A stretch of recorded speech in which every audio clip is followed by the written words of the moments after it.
Bom dia. Bom demais saber que estamos seguros, podemos descansar, né? Descansar não significa folgar, se cansar e poder aprender um pouco mais em mais uma sexta-feira. E para isso quero chamar aqui, né, o Túlio, que também é o Fábio e que também é o Felipe. Então, é o sócio-diretor da Sankhya e Giva Gestão Empresarial. Um prazer para nós tê-lo conosco, né, para esse tempo aqui de troca de experiências, enfim, de ensinamento, que você possa prestar atenção aí para juntos aprendermos coisas boas e novas. Seja bem-vindo, muito obrigado. Fique à vontade. Bom dia a todos. Eu acho muito legal conhecer esse trabalho do Sal da Terra. Queria parabenizar as lideranças daqui, ao Rodrigo, a oportunidade, a todos vocês por estarem aqui, porque nós somos... Estou magnetizado, hein? Nós somos realmente pessoas em evolução constante, né? E ter essa oportunidade, constantemente estar reciclando, é fundamental para o nosso desenvolvimento. E compartilhar, então, compartilhar experiências e aprender com a experiência dos outros também não é fácil, né? Mas é um atalho enorme. Então, parabéns a todos. E o que eu quero compartilhar com vocês aqui, e digo a todos aí, fiquem à vontade para fazer qualquer colocação, colocar alguma dúvida, um ponto diferente, é um pouco do que a gente tem visto das transformações na gestão e que cabe uma reflexão de cada um na sua empresa, no local de trabalho, de alguns aspectos que é pouca novidade, é muito mais a execução, o primor na execução. Então, saiu. Nós treinamos tudo, mas na hora você já viu como é que era. É o problema da execução, né?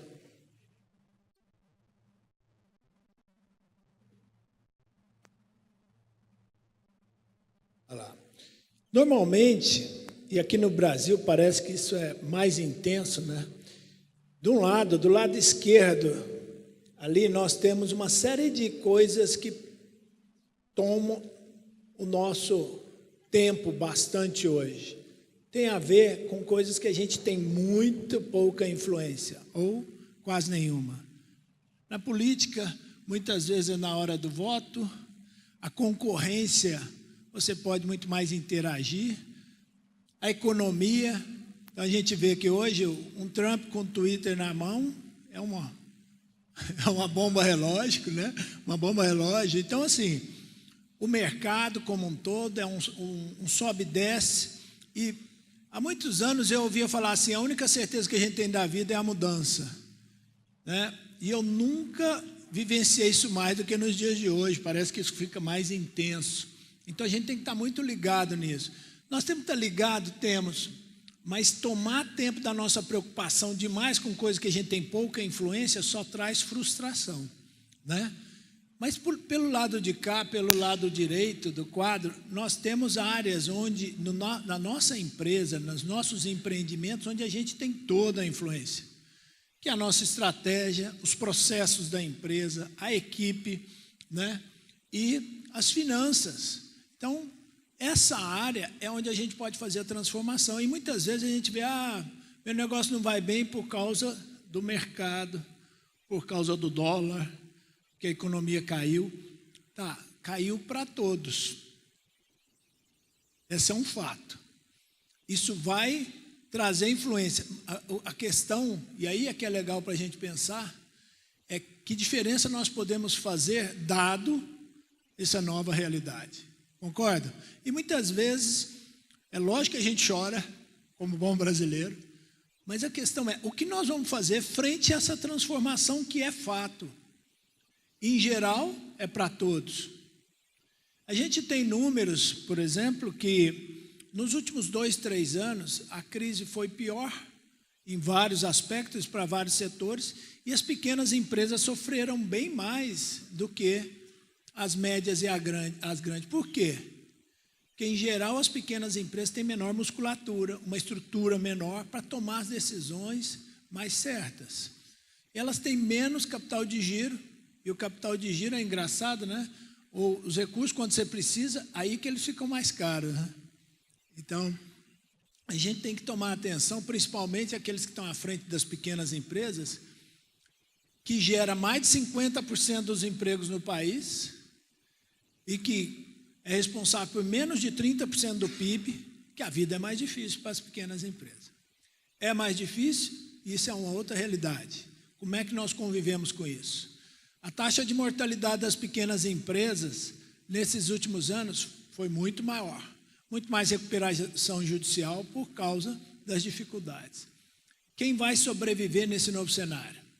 Vocês acreditam que a concorrência, o mercado e a política, esse movimento vai aumentar ou vai diminuir de mudança? Aumentar, não vai? Então, na prática, aqueles que estão à frente das pequenas empresas hoje, e até das médias, nós temos que nos preparar mais e adaptar mais rápido. Eu já no alto dos meus 52 anos, com a dificuldade de memorizar algumas coisas, eu percebi assim, não, eu não tenho dificuldade de aprender coisas novas. A minha maior dificuldade hoje é descartar as coisas que eu aprendi ao longo dos anos e que hoje não funcionam mais. Não é? Nós não temos apego a isso, não, custei a capaz com meu avô, mas não funciona mais hoje. Estamos prontos para descartar? Então, uma reflexão para vocês é como a sua empresa está sendo percebida hoje no mercado. Como é que ela está sendo percebida? Que valor ela está agregando? Estou clicando aqui e o negócio... agora foi. Ela está agregando valor para os seus clientes, para os seus fornecedores, para a sociedade, né? Para os acionistas, para os colaboradores. A sua equipe está feliz, está motivada, está engajada naquilo. A geração nova hoje quer fazer parte de um propósito, quer ajudar a fazer uma transformação. Isso é muito legal. A evolução de nós como seres humanos não quer mais trabalhar só a troco do dinheiro. Então, como é que a nossa equipe está, como é que a nossa empresa está sendo percebida, e nós estamos realmente trabalhando as melhores práticas. Um outro ponto importante para a gente pensar é que a gestão hoje, a ciência da administração tem pouco mais de 100 anos, não dá nem para pensar como é que as empresas eram no passado, vem se transformando em ciência. E a ciência da tecnologia? É uma coisa mais recente ainda. A junção dessas duas coisas, de humanas com exatas, da tecnologia com a administração, está cada vez mais turbulenta e gerando novas oportunidades e novas formas de administrar. Bastante diferente de como os negócios eram administrados há 10, há 20, há 30 anos atrás, há 50. E aí, esse canvas aqui mostra os diversos processos da empresa, compras, vendas, estocagem, pagamentos, recebimentos, eles são processos circulando o tempo todo. Mas na maioria das empresas, por melhor que a gente esteja, a gente tem deficiências nesses processos. E eu queria convidar vocês a pensar sobre isso. Quais desses processos na sua empresa você não está fazendo ou não está fazendo da melhor forma, da forma mais adequada? Em geral, nesses pontos, fazendo uma visão nesses pontos, a gente vai ver que tem dinheiro indo para o ralo, tem resultado indo pelo ralo. Como é que a gente observa isso, né?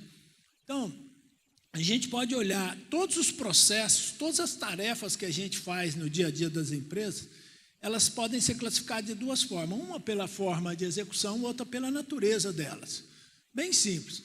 Na forma de execução você faz ou não faz aquele processo? A equipe da sua empresa faz ou não faz? Por exemplo, se você trabalha com estoque, você está registrando as trocas de produtos? Você está fazendo fechamento de caixa na sua empresa? Desde as coisas mais básicas, você está analisando o giro dos produtos, está analisando as rentabilidades, são diversas tarefas. Ou você faz, ou não faz, ou faz isso de forma só de cabeça, né? subutilizando a tecnologia, ou usa um Excel, então está no meio do caminho, ou está fazendo de forma toda integrada, ou pela natureza. O que acontece na forma de execução?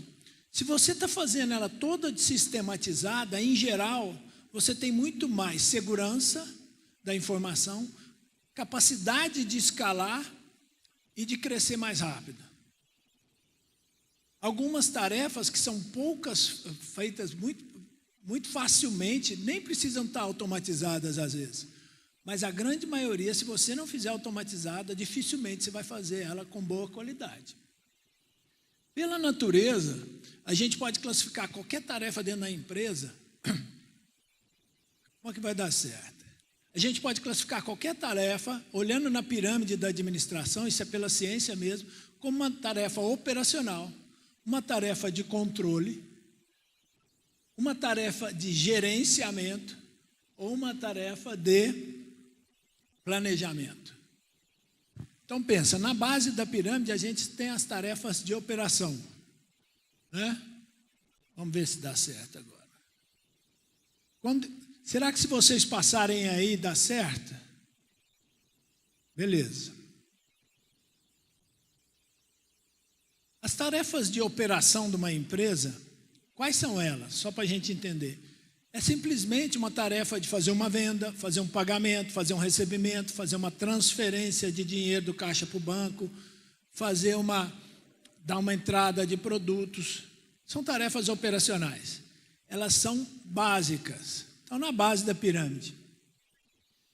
Por mais que elas sejam básicas, e muitas vezes algumas delas não estão sendo feitas ou devidamente feitas na empresa.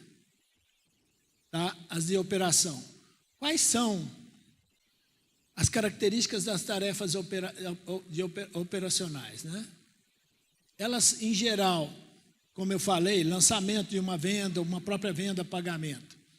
O que acontece com elas é que elas... Aí, eu queria introduzir aqui, compartilhar com vocês alguns números. Nós criamos uma plataforma que mede a maturidade da gestão das empresas com relação à adoção das melhores práticas. Então, nós pegamos algo da Humanas, de consultoria, e juntamos com a área de exatas para tangibilizar. Porque muitas vezes o consultor vai e fala, eu estou sentindo, aqui você tem mais problema. O que a gente faz com essa plataforma é dar condição da gente medir. Essa plataforma mostra para nós, num índice de nível de maturidade com relação à adoção das melhores práticas. Nós já temos cerca de 10 mil empresas onde a gente fez o diagnóstico nessa plataforma em todo o Brasil. Que a gente tem pontos hoje espalhados, canais em vários estados do Brasil. Então tem empresas lá não só da região aqui, tá? Acho que, inclusive, a quantidade de empresas da região aqui lá deve dar uns 20%, o que dá para nós uma amostra bem rica. Qual o nível de maturidade da adoção das melhores práticas na operação do mercado? A média, olha só, tarefas operacionais, está em 67, numa escala de 0 a 100. E os melhores estão com 94. Tarefas básicas operacionais, quer dizer...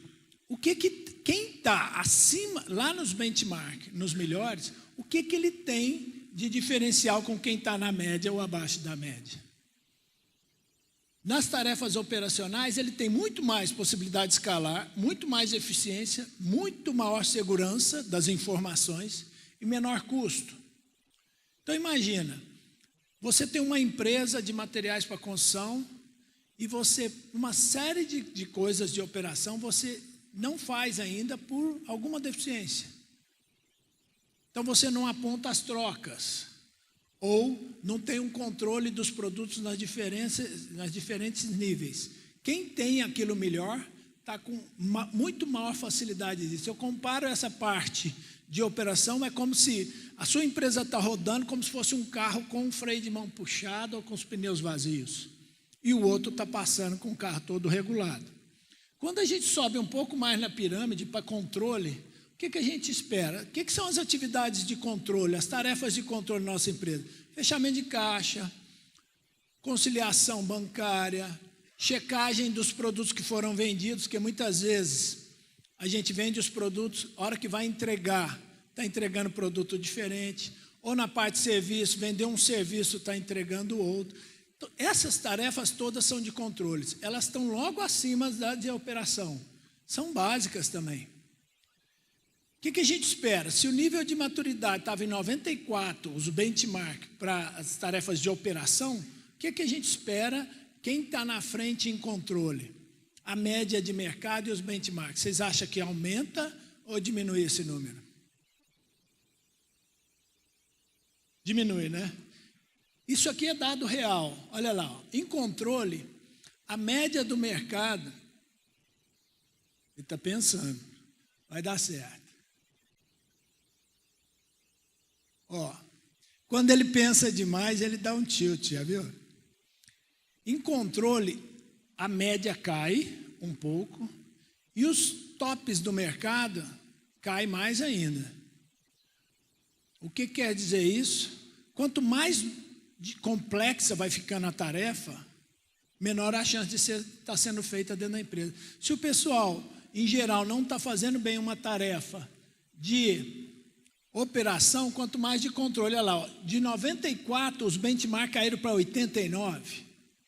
Quem tem mais maturidade em controle, tem mais o quê? Segurança da informação, assertividade, menor risco de desvio e menor risco de falha humana. Então, veja bem, às vezes a pessoa fala, não, mas eu não preciso fechar caixa, porque quem faz o fechamento de caixa é alguém de muita confiança. Mas esse alguém erra também, esse alguém fica doente, né? São tarefas básicas, mas a gente vê isso no dia a dia, principalmente nas pequenas empresas, como várias coisas que estão gerando um prejuízo no dia a dia. E se você tem uma operação de venda acontecendo e não tem um desfecho legal, pode ser que você errou, houve alguma falha naquela operação e não é pega aqui. Então, para isso que tem as operações de controle, elas não são paliativas. Eu diria que essas duas tarefas de operação e controle na empresa, elas são a base de tudo. Por ser a base de tudo, elas têm que virar um hábito. Se isso não está assim na sua empresa, presta atenção, reflita e veja que parte que está faltando, porque dela que vai vir as coisas mais nobres. Nobres, porém, necessárias da parte de baixo. Então, quando a gente fala de atividades, tarefas gerenciais, quais são as atividades gerenciais para a gente ter exemplo? Uma análise de desempenho de venda. No meio da crise, minha venda diminuiu ou cresceu? Diminuiu. Diminuiu em qual linha de produtos, para qual mercado? Minha margem igualmente diminuiu ou não? Existe algo que está passando, está mudando com a crise, que está melhorando ao invés de piorar, porque abriu uma nova demanda? Bem, antigamente a gente fazia isso no olhômetro e estava tudo bem. E olha, quando eu falo antigamente, estou falando de 20, 25 anos. Hoje, a diferença na gestão está nos centésimos de segundo. Então, a gente precisa fundamentalmente de analisar isso de uma forma muito mais assertiva. A média de mercado e os benchmark em gerência cai mais ainda. Então, você vê que enquanto na operação os benchmark estavam com 94, aqueles que estão melhor em maturidade de gerência estão com 74, numa escala de 0 a 100. Olha o tanto que ainda tem espaço para crescer. E quem está com 50 em gerência, 40 em gerência, o que acontece? Qual o reflexo disso na nossa empresa? O que vocês acham? Prejuízo, e por quê? Olha só, o mercado está em constante mudança. Então, é como se você estivesse dirigindo o carro e a situação da rodovia mudou. Se eu tenho baixa capacidade gerencial, eu tenho pouca informação de desempenho. Então, eu tomo decisão mais no faro. Igual eu falei, minhas vendas caíram, o que eu vou fazer? Vou dar desconto. Não é não? Isso não acontece aqui em Minas, isso é uma tendência, não é não? Vou dar mais desconto. Aí o que o cara faz? Vou pôr 8% de desconto em tudo, porque eu preciso vender. Eu preciso de dar 8% de desconto em tudo? A venda caiu linearmente para todos os setores, para todo segmento? Hoje a tecnologia tem condição de te dar isso com muito maior assertividade. A hora que eu olho para um painel e falo, opa, a venda caiu aqui, mas não caiu aqui, isso aconteceu aqui, isso não aconteceu lá, aqui eu posso até melhorar, aqui eu posso explorar mais, comprar mais dessa linha, atuar mais nessa linha de serviço, aqui tem uma oportunidade. Então, em meio às mudanças que estão aumentando, olhar para um painel gerencial mais assertivo é fundamental para que eu aumente o quê? A minha capacidade e assertividade na tomada de decisão. Tanto a assertividade quanto a velocidade.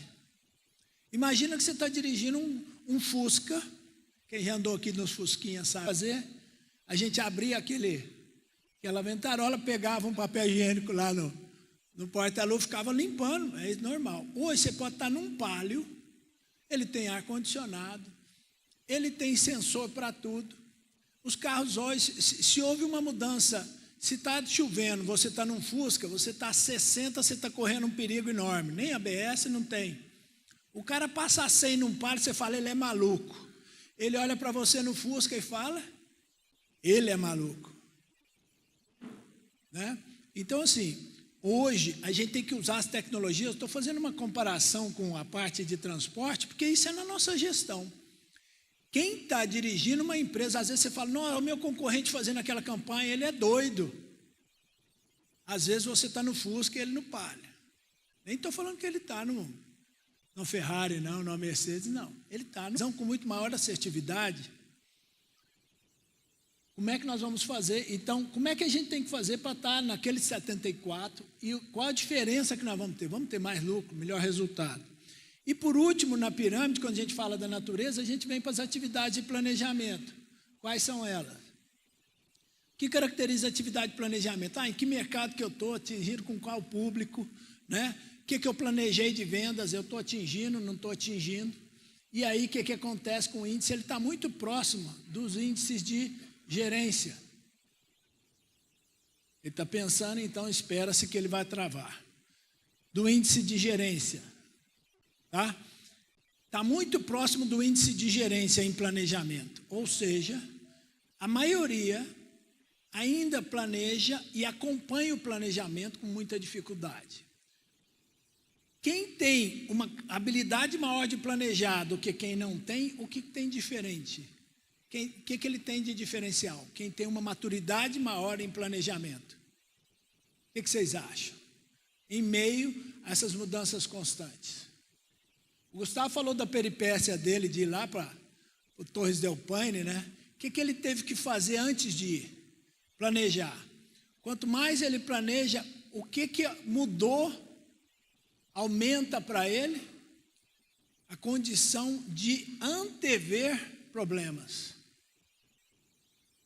Antecipar as necessidades e, a partir daí, ser proativo. Então, você imagina, o Brasil está vindo de uma crise. Veio a crise, se eu tenho uma maior maturidade gerencial, eu tomo decisão mais assertiva e mais rápida. Ótimo. Mas a crise veio. Quem tem maior maturidade em planejamento fala assim, daqui 8 meses o negócio vai ficar feio. E aí eu me preparo melhor.